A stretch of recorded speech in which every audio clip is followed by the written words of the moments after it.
Let's see the question, capital is an, capital क्या है, यहाँ पर एन आना चाहिए या ए आना चाहिए, जो भी है, ठीक है, यहाँ पर ऐसे आना चाहिए। कैपिटल ए इज, ए या एन कौन सी लायबिलिटी है? तो कैपिटल को हम लोग ना इंटरनल लायबिलिटी मानते हैं, ठीक है। इंटरनल लायबिलिटी क्यों मानते हैं? क्योंकि ऑनर को देना होता है, हम जिसने बिजनेस बनाया है उसको पे करनी होती है ना।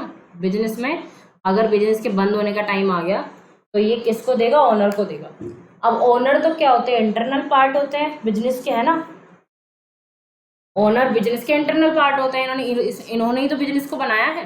तो अगर बिजनेस की कैपिटल इनको वापस करनी है तो ये कोई बाहर की लायबिलिटी नहीं होती, ये कोई एक्सटर्नल लायबिलिटी नहीं है, बाहर के लोगों को पैसा नहीं देना है, ये अंदर के ही लोगों को पैसा देना है, यानी ओनर को पैसा देना है। इस वजह से कैपिटल को इंटरनल लायबिलिटी कहा जाता है।